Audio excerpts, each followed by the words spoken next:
ہمارا آج کا واقعہ یہ ہے کہ یزید اپنی بہن امالہ سے شادی کیوں کرنا چاہتا تھا۔ یزید کی سوتیلی بہن کے بارے میں بتائیں گے اور یہ بھی بتائیں گے کہ امام حسین نے یزید کی بیعت کیوں نہ کی۔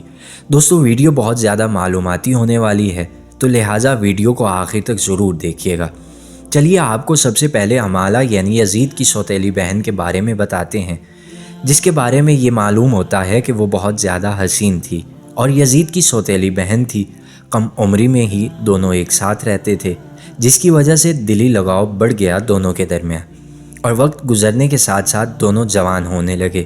اور ایک بات جو ان کے ذہن میں تھی وہ تھی کہ یزید سوتیلا بھائی ہے اور امالہ سوتیلی بہن ہے۔ بس اسی ایک گندی سوچ نے انہیں اس گناہ کی طرف بڑھنے میں مدد کی۔ اور آپ جانتے ہیں یزید ایک شرابی شخص ہے۔ شراب پینے کے بعد ویسے بھی ماں بہن کی تمیز نہیں رہتی، تو ان کے تعلقات وجود میں آ گئے، اتنے زیادہ وجود میں آ گئے کہ جب یزید نے امام سجاد کو بلایا اور رہائی کی بات کی کہ میں آپ کو اور مستورات رسول کو آزاد کرنا چاہتا ہوں، امام سجاد نے فرمایا کہ میں شریکت الحسین سے مشورہ کر کے بتاؤں گا۔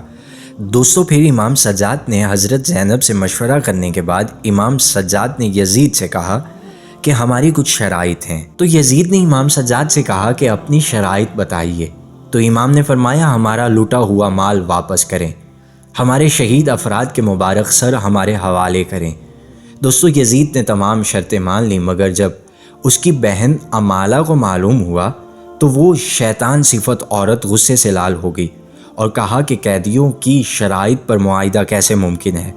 اس عورت نے تمام اہل شام کی عورتوں کو اپنے محل میں جمع کیا اور اسیران شام یعنی حضرت بی بی سیدہ زینب اور ان کے ساتھ سیدانیوں کو، خواتین کو بھی اپنے محل میں بلایا۔ دوستو یزید کی بہن امالہ نے کھڑے ہو کر خطبہ دیا اور بی بی زینب کو مخاطب کر کے کہا کہ اس محل کی دیواریں آسمان تک پہنچی ہوئی ہیں اور اس کا مالک یزید ہے، جس کی حکومت مشرق سے مغرب تک پھیلی ہوئی ہے۔ اس کے خزانے چاندی، ہیرے، جواہرات سے بھرے ہوئے ہیں اور جس پر اللہ بھی راضی ہے، تبھی تو تم پر یزید کو فتح ملی ہے۔ پھر شام کی عورتوں کی طرف دیکھ کر بی بی زینب سے کہا تم بتاؤ تم کون ہو؟ اس پر بی بی زینب نے جلال کے عالم میں کہا میں نے تیری بات سن لی، مگر تو نے ابھی تک میرا مکمل تعارف نہیں پایا، مگر تمہارا تعارف یہ ہے کہ تم حسین کے قاتل یزید کی بہن ہو، جس کے یزید سے ناجائز تعلقات ہیں، اور تیرے بھائی نے ہی رسول کے نواسے کو ناحق قتل کیا ہے اور ان کی عورتوں کو اسیر بنایا ہے۔ میرا تعارف میں علی جو شیر خدا ہیں ان کی دختر ہوں، فاطمہ خیر النساء کی بیٹی ہوں اور کائنات کے رسول کی نواسی ہوں۔ تم میرے ساتھ مقابلہ نہیں کر سکتی اور یہ محل کچھ دنوں میں مٹی کا ڈھیر ہو جائے گا۔ اس کے بعد بی بی زینب نے ہاتھ اٹھا کر اللہ سے دعا کی، اے رب کائنات ہم تجھ سے راضی ہیں، تو بھی راضی ہو جا۔ اس کے بعد دربار میں موجود تمام شامی عورتوں نے بی بی زینب کے حق میں آواز بلند کی اور اسی طرح اللہ نے یزید کی بہن امالہ کو رسوا کر دیا۔